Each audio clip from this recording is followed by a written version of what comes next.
Welcome to East Coast Believers Church, Lake Nona. Thank you for joining us today. We would like to personally invite you to come visit us on a Sunday morning. We're at 12253 Lake Nona Gateway Road, inside Village Park Elementary. For more information on time and locations, please visit our website at www.eastcoastbelievers.org. Please stay with us all the way through the end of the message for some important announcements. Now, here's Pastor Rich.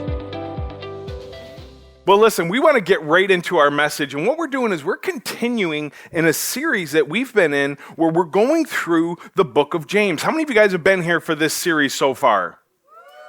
All right, at least half of you, that's good. Hey, the other half, we still meet here every Sunday, 10 a.m. This is when we start switching over. But I can't wait to continue this, and what I wanted to do is make sure that we not only examine what James is saying in this section that we're getting ready to cover, but also it's really important that you are able to take what we've discussed today and use it in your life immediately, right? If you can't apply it by the time you hit the parking lot, what good is it? That's what I always say. I should put that on a t-shirt or something. But listen, I want to get right into this word. Let me ask you this question. Who in here, have you ever had your phone freeze up on you?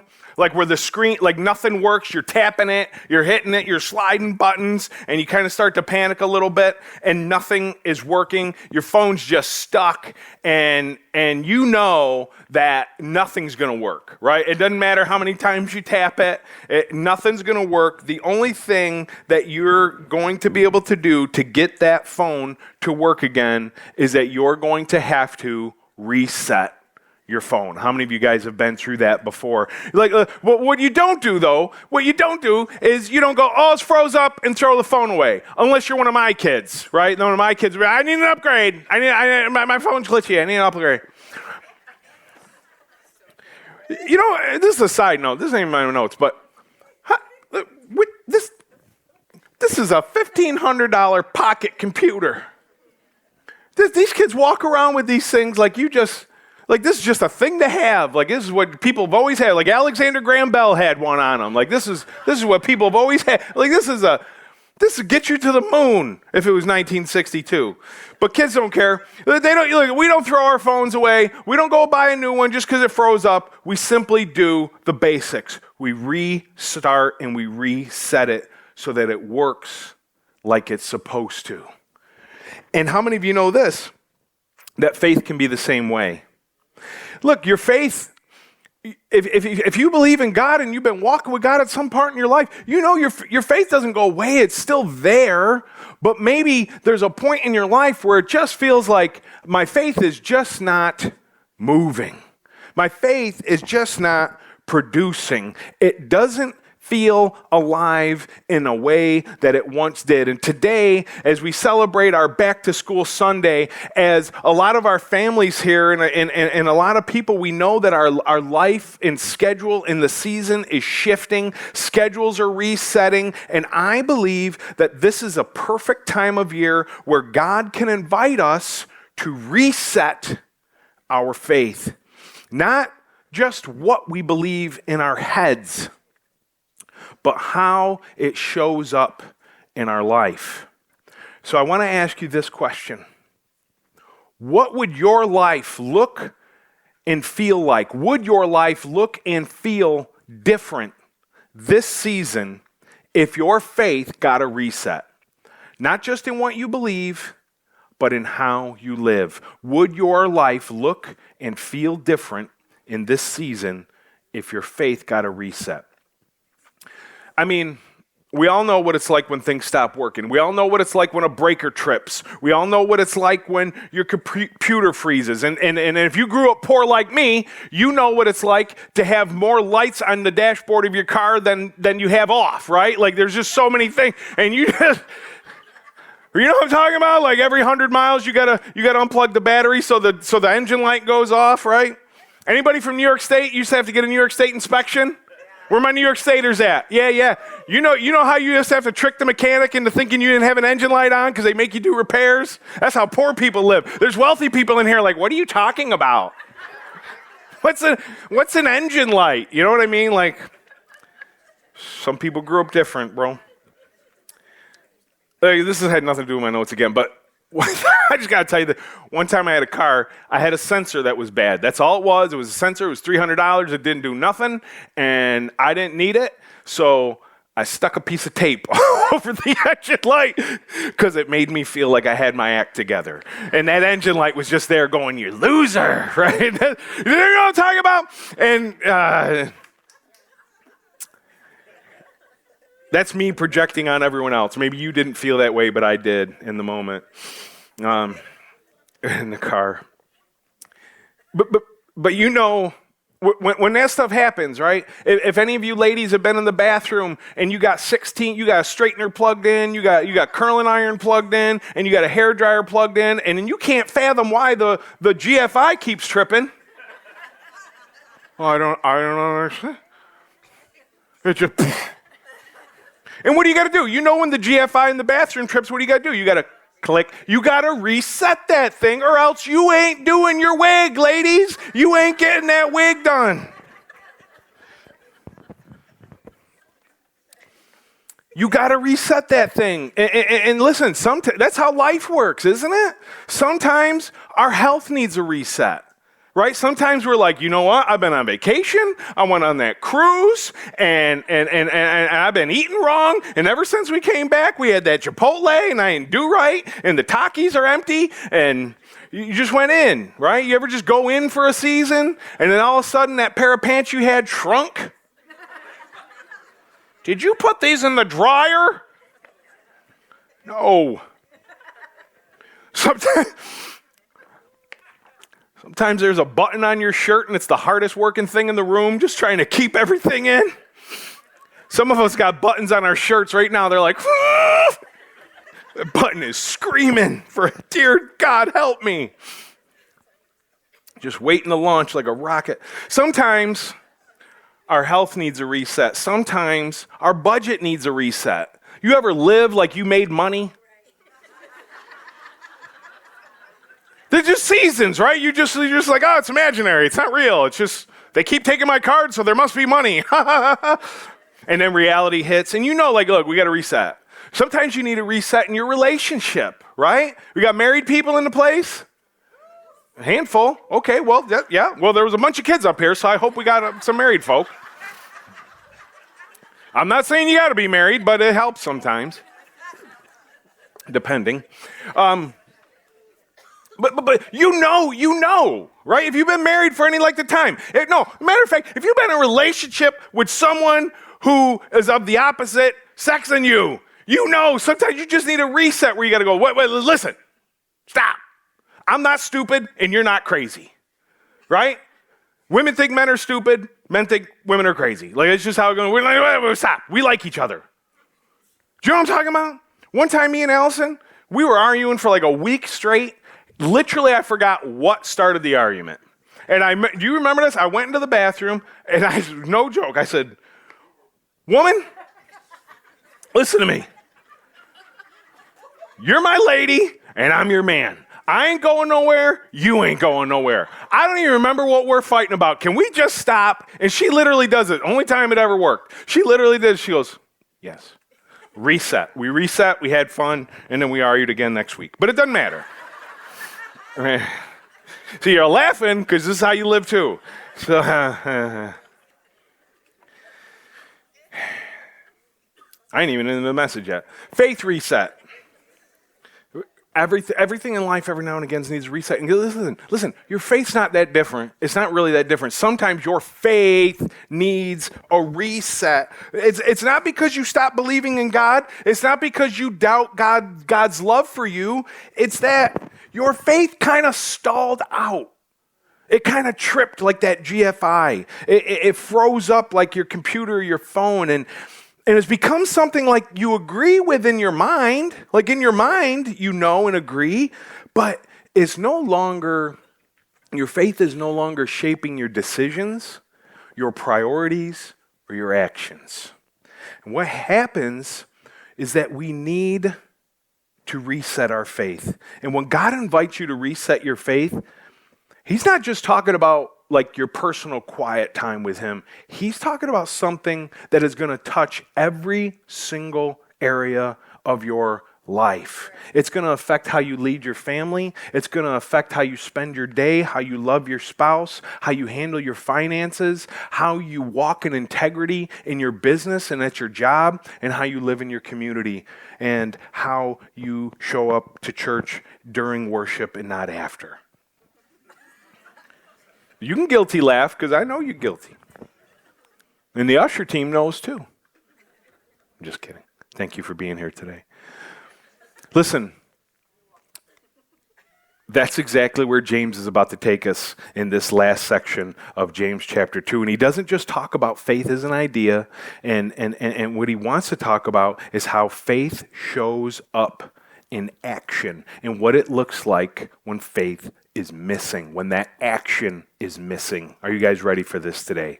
What I need you to know today is that living faith shows up in real life. Living faith shows up in real life. James says this in James 2:14 through 17. James chapter 2, verses 14 through 17. He says this: "What good is it, my brothers, if someone says he has faith but does not have works? Can that faith save him?" And he gives this example. If a brother or sister is poorly clothed or lacking in daily food, and one of you says to them, "Go in peace, be warmed, be filled," without giving them the things needed for the body, what good is that? So also, faith by itself, if it does not have works, is dead. What James isn't doing is he's not giving us a formula for earning your salvation. He's showing that genuine trust in God will always become visible in our real life. When we genuinely trust God for our salvation, that trust and that faith is going to become visible in our everyday life. Works that we do, the good things that we do, the things that point back to our faith, that we actually have faith, they were never meant to add value to faith. Works reveal that our faith already has life, that our faith is alive. See, works were never meant to add or give more value to your faith. What the works of our life do is they point back and go, my faith is active and it is alive. What James is saying, straight up and direct. This is why I love the book of James, because James is just right about it. He is right in your face about it. He don't beat around the bush. He don't play no punches. He ain't trying to do no churchy Christian talk. I can't stand no churchy Christian talk. You know what I'm talking about? Yeah. No one in here, everyone pretend like they don't know what I'm talking about. Thanks, Patty. Appreciate that.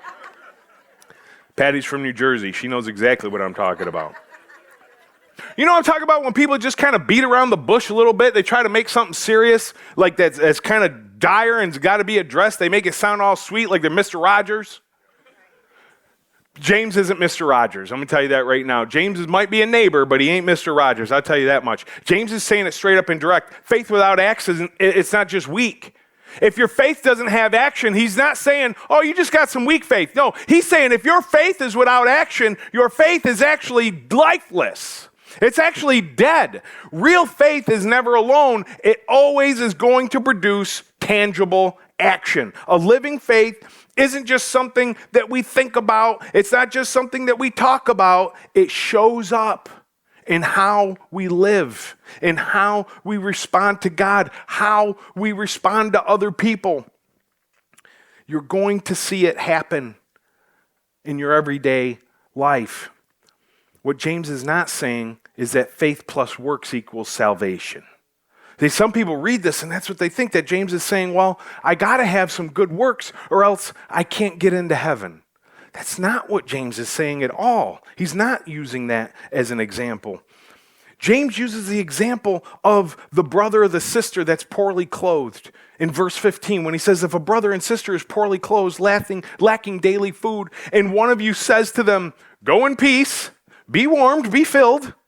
That's kind of, That's horrible. It's kind of like, you ever seen, anybody here watch Instagram Reels?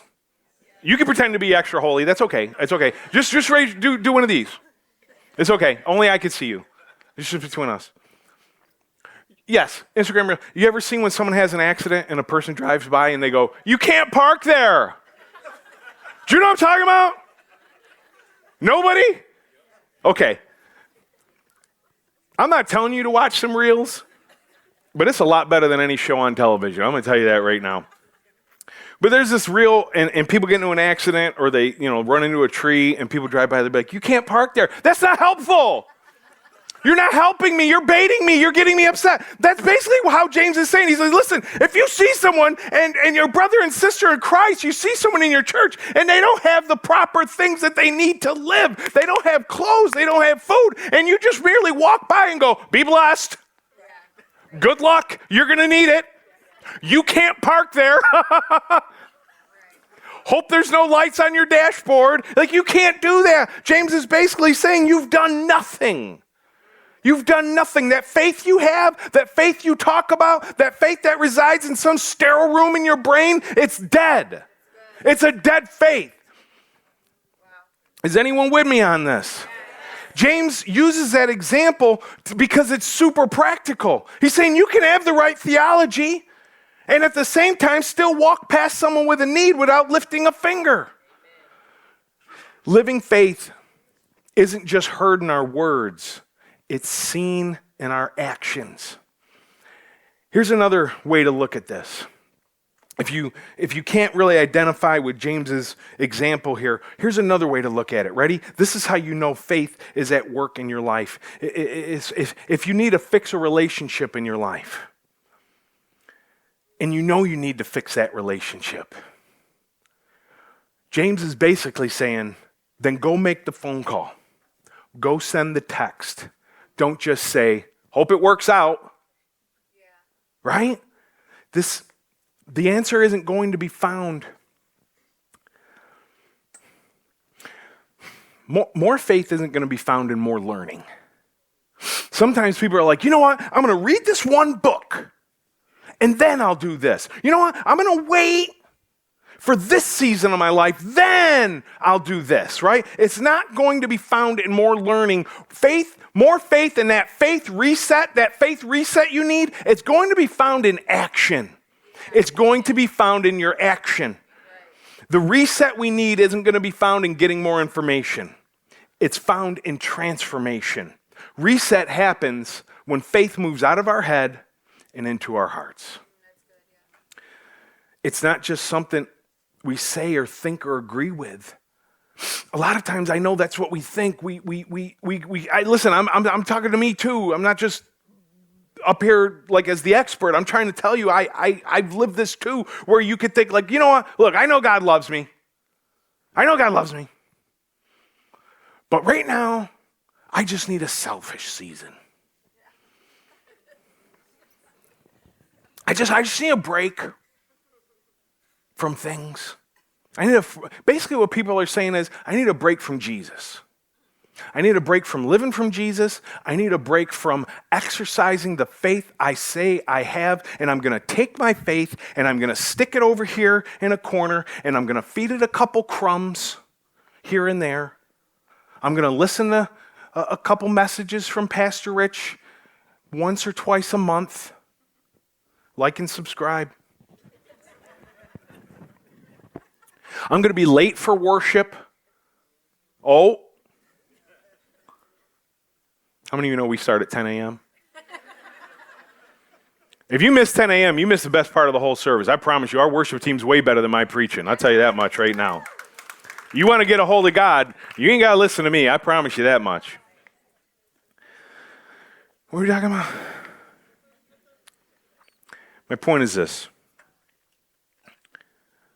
Faith can't just be something that's here. It can't just be something that you agree with and go, "I like Christianity more than Buddhism, so I guess I'm a Christian. I have faith in Jesus because I'm a fan, but you're not a follower." Faith means you're a follower. How many of you know Jesus didn't even say, some wigs are about to get blown off right now, ready? Jesus didn't even say, "Go therefore and make Christians."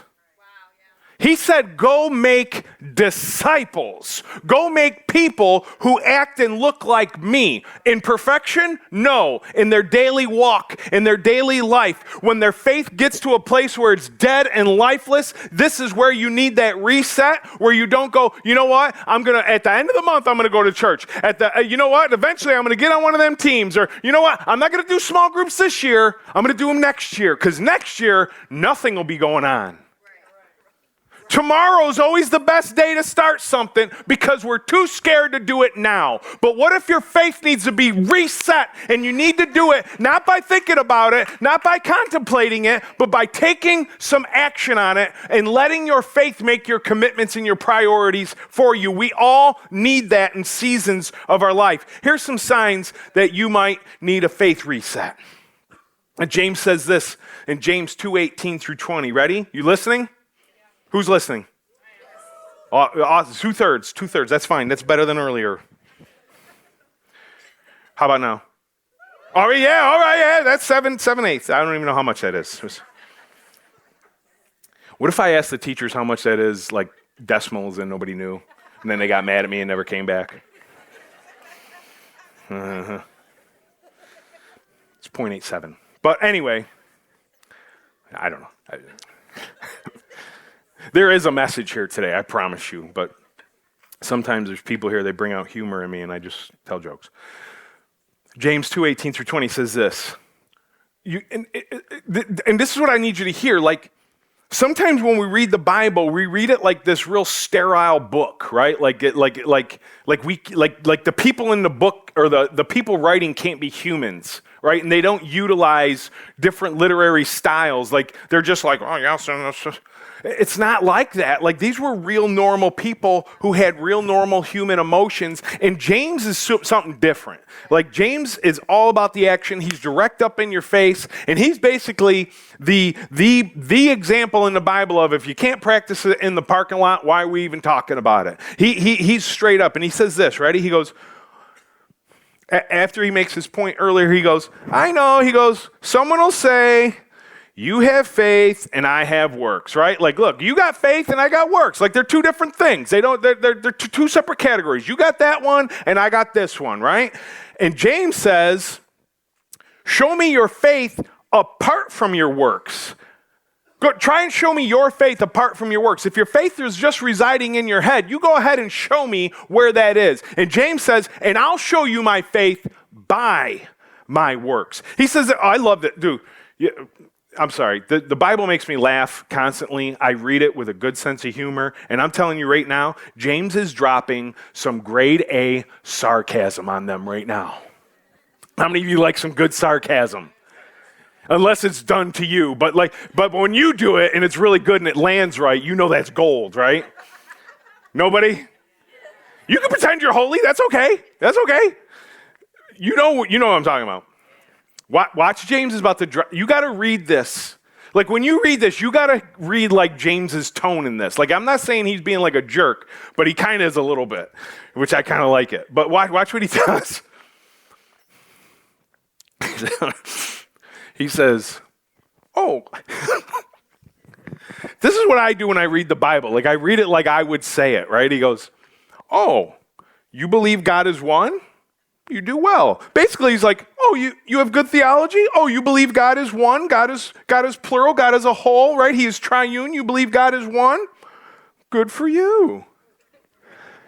That's how you got to read that. Like, when it says you do well, that's just fancy English. But the Greek up in here, he's like, oh, good job, buddy. Oh, good for you. Do you know what I'm talking about? You know when someone ever dropped that on you and you know, like, they were not with you, they were against you? You believe God is one? Well, good job. Good for you. Watch this. Now he's dropping the bomb on them. Even the demons believe that. What? He goes, oh, good job. You have the same theology as the demons in hell. Good job. You and the devil share the same theology. Great work, buddy. You know what I'm talking about? You know that sarcastic two thumbs up? Like, that's what he's doing here. Don't you get that? That's funny. That's hilarious. Like he's basically like, you don't have a point, bro. I'm telling you right now, you can't separate your faith from your works and think you did something, because the demons have the same theology. They know God is one. They believe in God, and they believe in God and don't respond. They shudder. He's shaming them, and he's going, you can't operate in two things. You can't sit there and think, oh, well, I believe in God. Good job. So does the devil. Look, a guy, I'm sorry, it's not a miracle. That's not a miracle to believe in God. It's literally rational. It's the most rational thing in the world. Nothing plus nothing can equal something. There's got to be a something to make the nothing something. If you just start there, a creator makes a whole lot of sense. And James is like, oh, you believe God is one? Good job. The demons believe that. You've done nothing more than what the demons do. And even they know enough to fear God. He says this, do you want to be shown, you foolish person? You dang fool.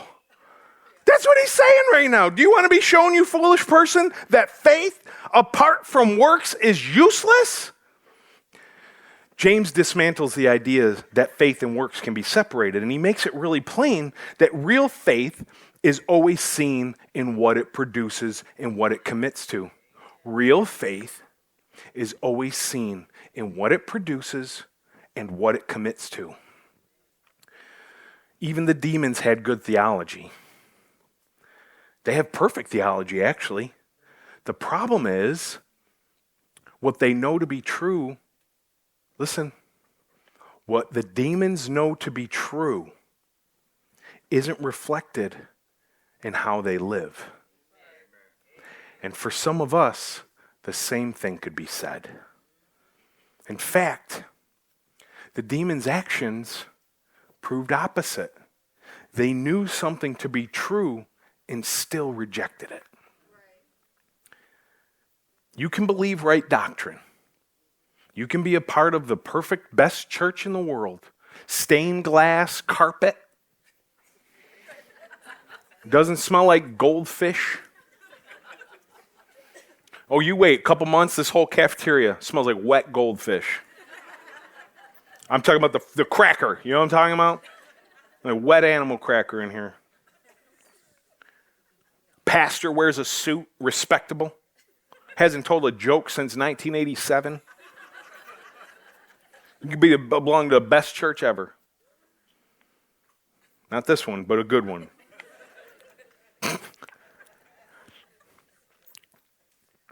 But they don't trust or obey God. You can have good theology and not trust or obey God. You can have good theology and never commit to doing anything more than showing up late on a Sunday morning. Once a month. Checked in, did my God thing, got my spiritual dopamine hit. Well, some of you knew exactly what I was doing.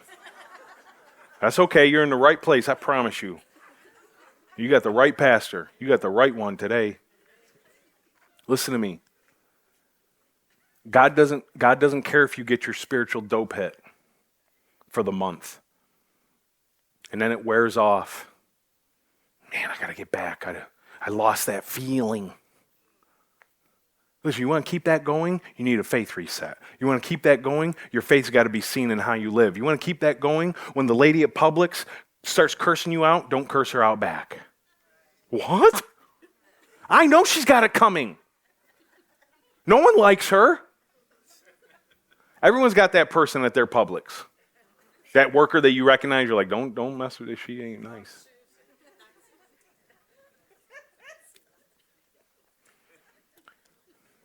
Your spouse gives you a little bit of a stank attitude in the morning. And you want to respond with every fiber of your being. You want to respond. Men, don't be nervous. Talk up. I ain't got to go home with your lady. Oh, I love you, honey. Pays to have the microphone. No, look, my point is, what are you committed to? Look here. You gotta hear me. You gotta hear me. You gotta hear me. You gotta hear me. You gotta hear my heart.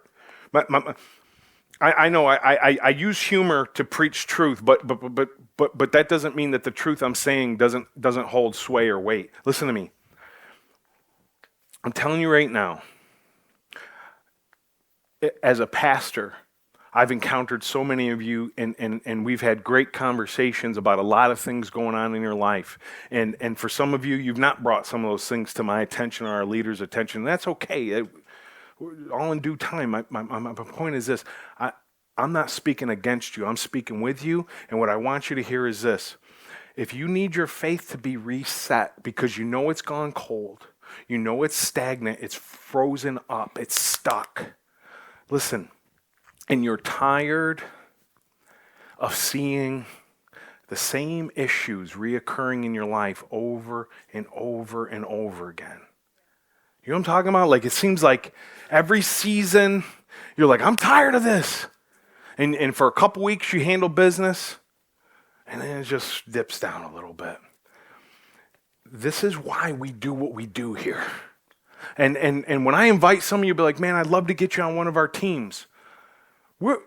I'm not just trying to get a person to help us. I'm trying to get you connected into the life of the local church. Because some of you are saying, I don't know any people. I don't have any good friends. And I'm like, have you joined a small group? Oh, I ain't got time for that. It's an hour a week.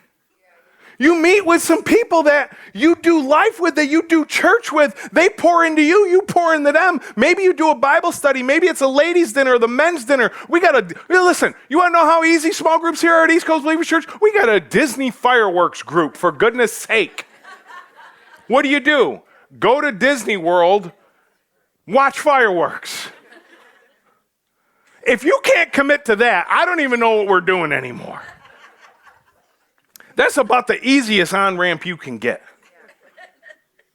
What I'm telling you is that faith that you know is in your head. You know it's there. You know you believe in God. You know God loves you. You know it. It's always been there. What I'm telling you is it's time to make some commitments and some priorities that reflect what you know here so that your life makes a difference.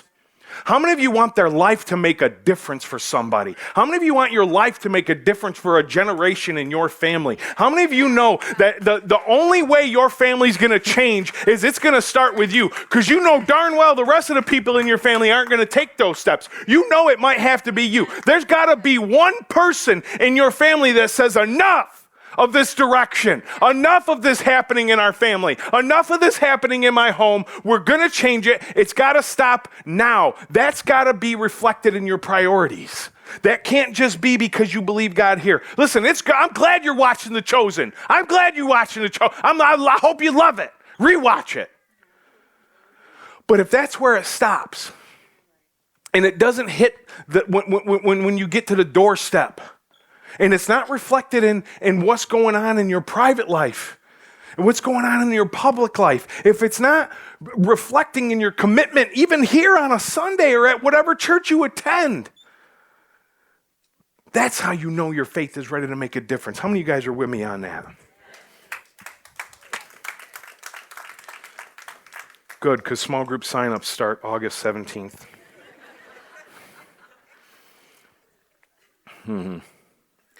Here are some signs your faith might need a reset. You say in your head sometimes you trust God, but you rarely act when He leads. You know right theology, but it doesn't shape your character or your choices.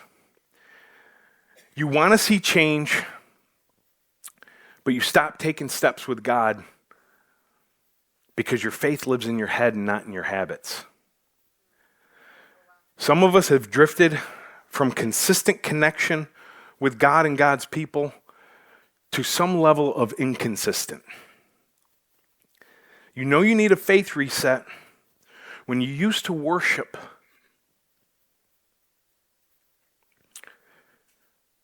intentionally when you were alone and you stopped. You used to love to serve on Sunday mornings in your local church. You used to love to grow with other people. and fellowship with other believers, but it slipped out of the regular rhythm of your life. Your marriage and your family haven't been touched or strengthened by your faith in a long time. What I need you to hear today is if that's where you are, and I believe most of us, if not all of us, have been there at some point. This isn't about guilt.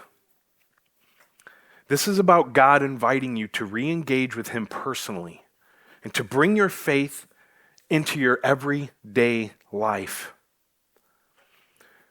Right now, heading into the new school season, it's just a natural moment to reset for a lot of people, for parents and students and families. And our schedules are shifting, our routines are beginning to shift, and our priorities begin to shift when we go from vacation mode to work mode and school mode and schedule mode and bedtime mode. And it's easy to focus on just resetting the calendar. But what I want to say is, what if you reset your connection with God? What if this season wasn't just about new classes and sports schedules and building, building a better work routine? What if this season, what if you took this season and you let your life experience your faith? What if you created a stronger rhythm of your faith in your home, in your commitments, and in your priorities? What if that's what started today? Maybe that looks like prayer becoming normal again.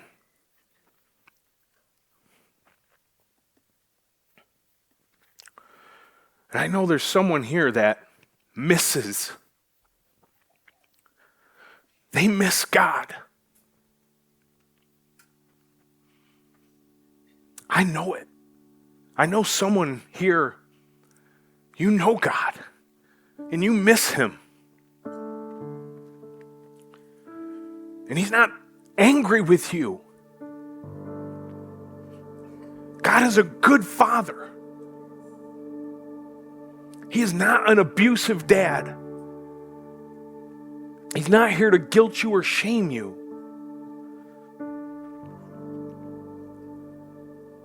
A good dad, a good father, doesn't care how far you've run or how far you've fallen.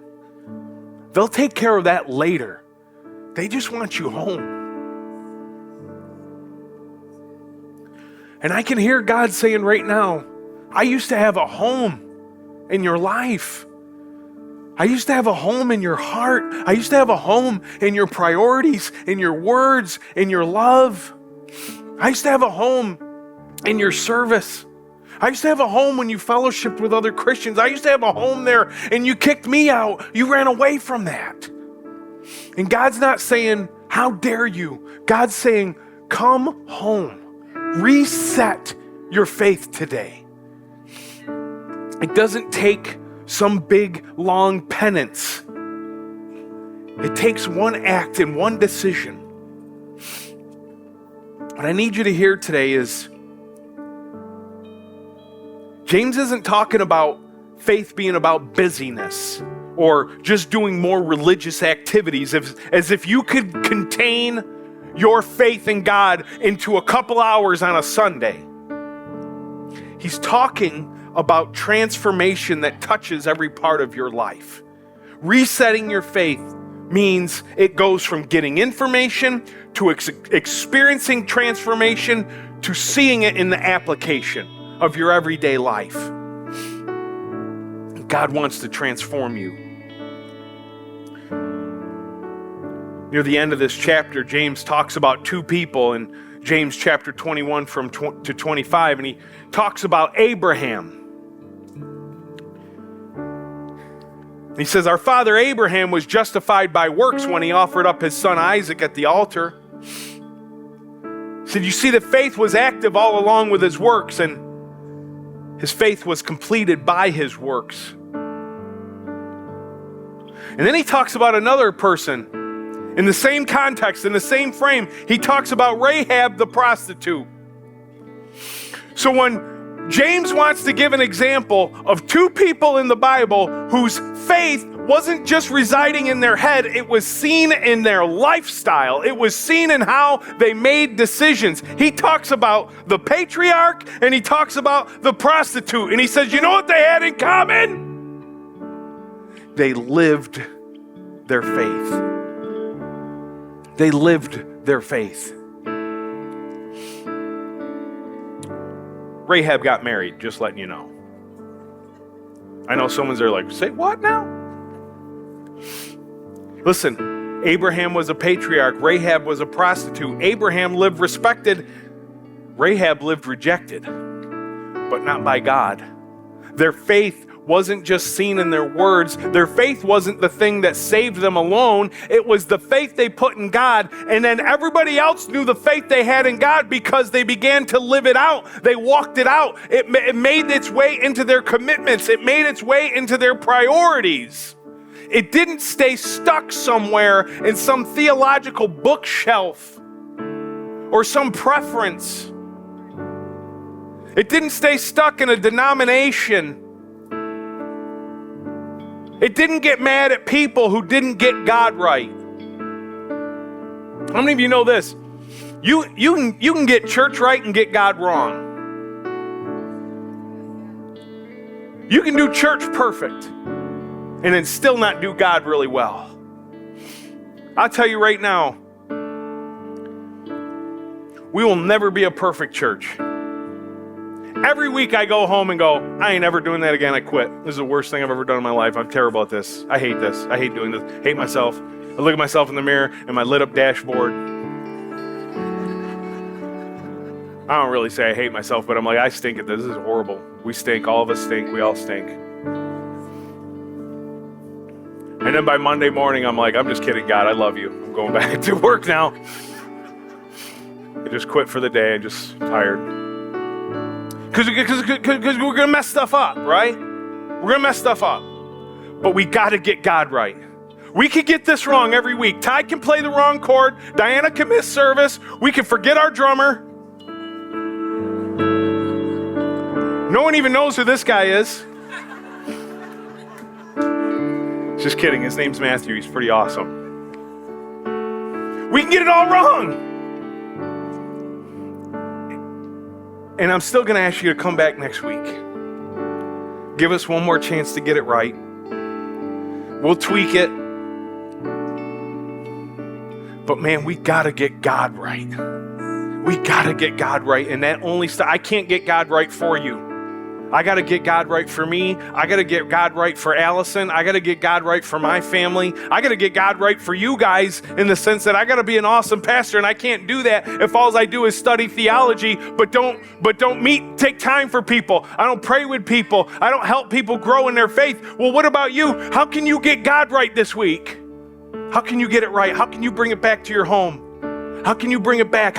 Listen, maybe you got to get up. Listen, just hear me out. I know some of you are like, that's blasphemy. What if you just get up 10 minutes early? 10 minutes. You know darn well that 10 minutes ain't helping you. You ain't no more rested. I ain't ever hit snooze for that 9 minutes and woke up and gone, oh, that was it. That was the trick. Thank God for that 9 minutes. Refreshed.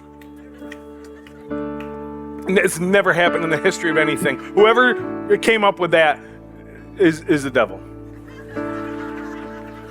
All that does is tease sleep. That's like sleep going, remember me? Bye! 10 minutes. 10 minutes. Give God 10 minutes. Give God 10 minutes to start your morning. Start your morning with God. And guess what? When you get to work, after you get to work, I know, no one likes Joanne at the front desk. She's mean. If someone at VP's name is Joanne and you work at the front desk, I'm not talking about you. I don't know anybody. I don't know any. Okay, good. Sorry, Joanne.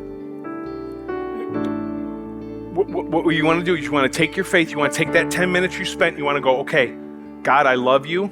This lady's annoying. This person's annoying. My spouse is annoying. My kids are annoying. My mailman's annoying. My neighbor's annoying. Whatever it is. I don't know what it is. It's something for you. For me, it's all of the above. Like my dashboard. That's where you go, okay, I feel annoyed, but I'm going to live by faith. Sunday morning, when that alarm goes off and you've snoozed 3 times, get up, get to church. We start at 10 a.m. When it comes time, Pastor Rich, I'm going to get on one of these teams. I'm going to help you guys build this church and make it something awesome. Join one of our teams. Don't think it over. When it's time to do small groups, just sign up for the small group. Here, ready? Here's your faith. I'm going to the Disney small group. I'm going to Pastor Rich's Freedom group. I'm going to one of Susie's 7 small groups.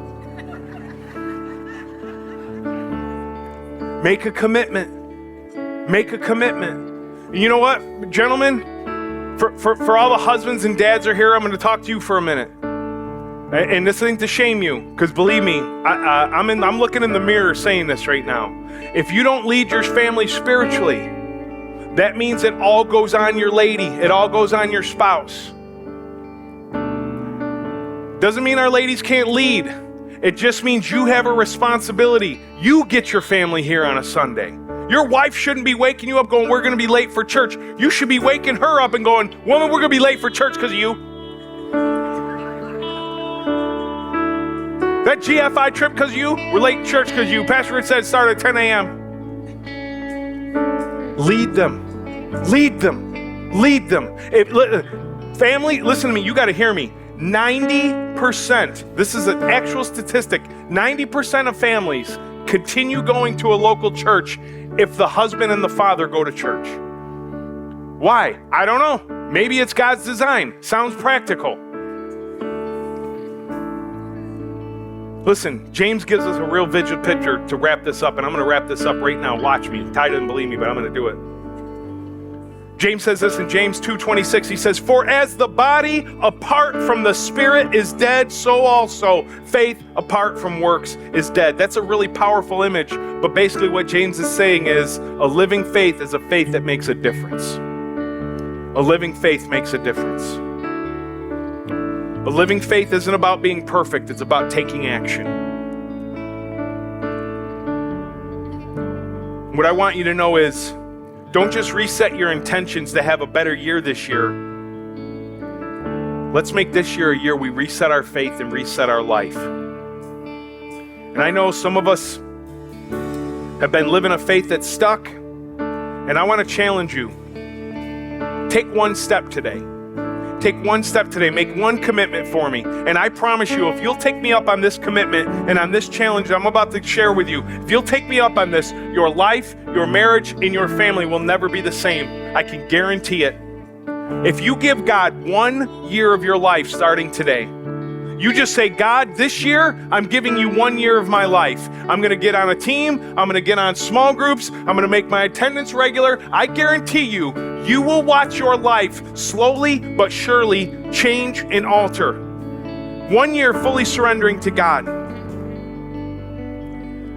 You'll never want to go back. We hope you enjoyed our service today.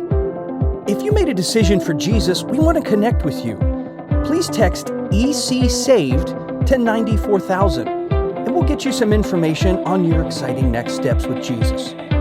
We'd also like you to get involved here at East Coast Believers Lake Nona. Please visit us on a Sunday morning at 12253 Lake Nona Gateway Road inside Village Park Elementary.